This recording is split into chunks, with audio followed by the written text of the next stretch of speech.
Shalom, selamat pagi dan salam sehat bagi kita semua. Saya Pendeta Wanti hari ini membawa kita untuk merenungkan firman Tuhan sesuai dengan Almanak Nas GKE. Hari ini Sabtu tanggal 23 Oktober tahun 2021 dari Injil Markus pasal 8 ayat 22 sampai ayat yang ke-26. Sebelum kita membaca dan merenungkan firman Tuhan, mari kita mohon pimpinan kuasa Roh Kudus Tuhan, kita berdoa. Kami bersyukur Tuhan atas kehidupan untuk hari ini kembali Engkau berikan bagi kami. Dan saat ini kami mau merenungkan firman-Mu. Tuntun dan pimpin kami dengan kuasa Roh-Mu yang kudus, agar kami dapat melakukan setiap kehendak-Mu. Di dalam nama Tuhan Yesus Kristus kami berdoa. Amin. Injil Markus pasal 8 ayat yang ke-22 hingga ayat yang ke-26. Yesus menyembuhkan seorang buta di Betsaida. Kemudian tibalah Yesus dan murid-muridnya di Betsaida. Di situ orang membawa kepada Yesus seorang buta dan mereka memohon kepadanya supaya ia menjamah dia. Yesus memegang tangan orang buta itu dan membawa dia keluar kampung. Lalu ia meludahi mata orang itu dan meletakkan tangannya atasnya dan bertanya, "Sudahkah kau lihat sesuatu?" Orang itu memandang ke depan lalu berkata, "Aku melihat orang, sebab melihat mereka berjalan-jalan, tetapi tampaknya seperti pohon-pohon." Yesus meletakkan lagi tangannya pada mata orang itu, maka orang itu sungguh-sungguh melihat dan telah sembuh, sehingga ia dapat melihat segala sesuatu dengan jelas. Sesudah itu Yesus menyuruh dia pulang ke rumahnya dan berkata, "Jangan masuk ke kampung." Amin. Saudara-saudari yang kukasihi dalam Tuhan kita Yesus Kristus, diceritakan suatu peristiwa dalam perjalanan Tuhan Yesus bersama dengan murid-muridnya ketika mereka berada di suatu daerah bernama Betsaida. Ada orang buta dibawa kepada Yesus untuk disembuhkan. Dalam proses penyembuhan ada dua tahap yang Yesus lakukan. Pertama, Yesus membawanya keluar kampung, lalu Yesus dikatakan di situ meludahi matanya itu, dan tentu ini adalah ludah itu sebagai gambaran seperti salep mata ke mata orang itu dan memegangnya. Kali ini dia bisa melihat, namun ketika ditanya oleh Yesus, dia mengatakan penglihatannya masih semar-semar. Dan orang-orang itu terlihat seperti pohon-pohon. Hasilnya mulai terlihat, namun belum sembuh secara total. Kemudian yang kedua, Yesus meletakkan tangannya pada mata orang itu, dan kali ini dia sudah dapat melihat dengan jelas. Bisa dikatakan sembuh secara total. Saudara-saudari yang dikasihi dalam Tuhan Yesus Kristus, kadang muncul pertanyaan, mengapa Yesus yang kuasa ini tidak secara langsung menyembuhkan orang buta ini? Apakah dia kurang kuasa untuk hal ini? Tentu tidak. Tentu ada maksud dan tujuan Tuhan di balik peristiwa dan proses penyembuhan ini. Mempelajari situasi masyarakat saat itu. Ketika kita melihat konteks sebelumnya, di mana masyarakat pada saat itu, orang-orang yang hadir pada saat itu, mereka hanya senang melihat mujizat, namun tidak mau percaya kepada Yesus. Banyak orang senang memilih proses yang instan, cepat untuk segala sesuatunya.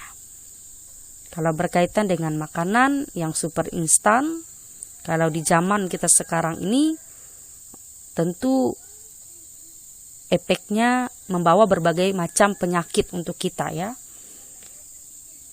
Hidup ini butuh proses, Bapak Ibu, saudara-saudari yang kukasih dalam Tuhan kita Yesus Kristus. Inilah benang merah yang mau diajarkan Tuhan saat itu dan saat ini untuk kita. Kesembuhan bertahap ini yang dilakukan oleh Tuhan Yesus kepada orang buta ini menolong pertumbuhan iman orang buta itu. Bukan hanya fisiknya yang disembuhkan oleh Tuhan, tetapi juga kerohaniannya dicelipkan. Bila saat ini kita membutuhkan pertolongan, kesembuhan dalam diri kita harus tetap berharap dan percaya kuasa Tuhan dicurahkan bagi kita. Namun Bapak Ibu saudara-saudari, terkadang terjadi dalam diri kita saat ini mungkin Tuhan lamban menjawab berbagai permohonan doa kita. Tentu karena Ia ingin mendewasakan iman kita. Untuk itu, melewati firman Tuhan hari ini, melewati proses penyembuhan yang terjadi terhadap orang buta ini, ingin mengajarkan kita dan muridnya pada saat itu, agar kita perlu untuk tetap setia dalam setiap proses perjalanan kehidupan ini. Tuhan memampukan dan menolong kita. Amin.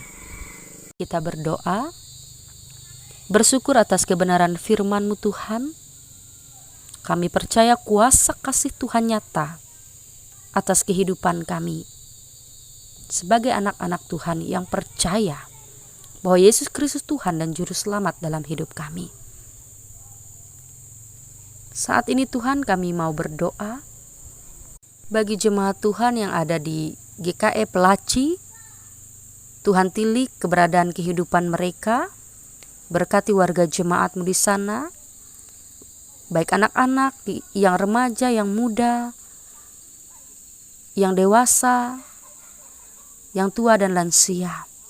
Dari setiap kategorial yang ada, Tuhan boleh menolong, memberkati kehidupan warga jemaat kami di sana. Yang sakit Tuhan pulihkan dan sembuhkan, yang berbeban berat Tuhan ringankan setiap pergumulan mereka. Tuhan Yesus, tolong para hamba-hamba-Mu yang melayani di jemaat GKE Pelaci, baik itu pendeta, vikaris, penginjil, guru agama, guru sekolah hari Minggu, para penetua dan diakon. Kasih Tuhan menolong dan memampukan mereka, sehingga nama Tuhan boleh dipuji dan dimuliakan. Warga jemaat-Mu bertumbuh dalam kasih Tuhan, semakin kuat dalam iman, pengharapan, dan percaya kepada Tuhan Yesus.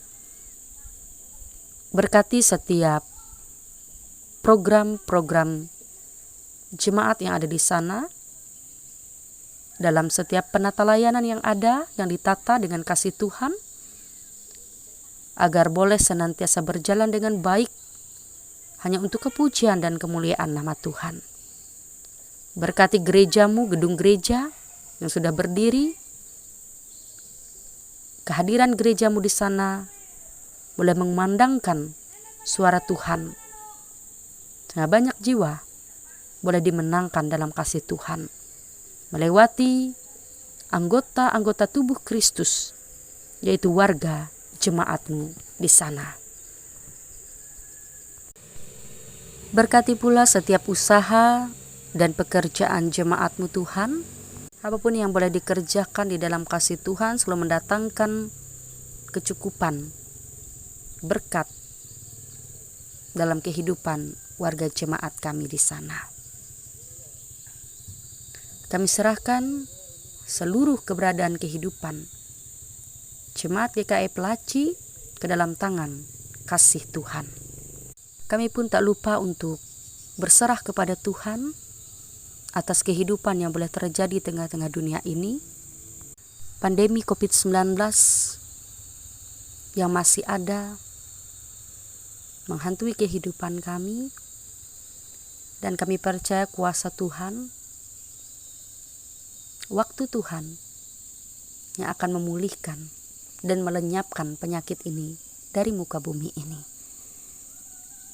Kami mohon Tuhan menaungi kami, menjaga memelihara kami semua, agar kami tetap ada dalam kesehatan dan kekuatan, dan kami berhikmat menjalani kehidupan di zaman saat ini, dengan tetap mematuhi protokol kesehatan yang ada.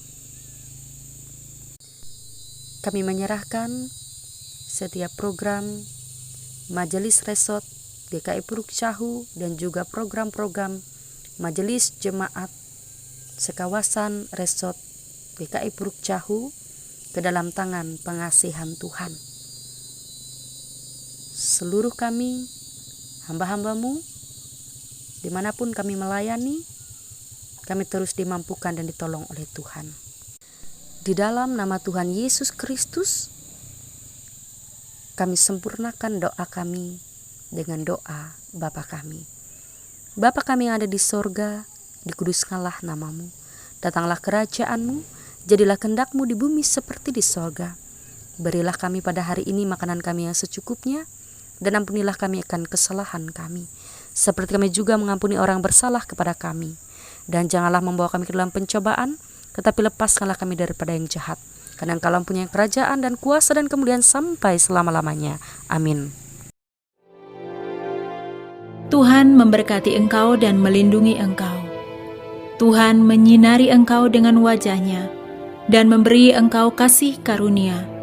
Tuhan menghadapkan wajah-Nya kepadamu dan memberi engkau damai sejahtera. Amin.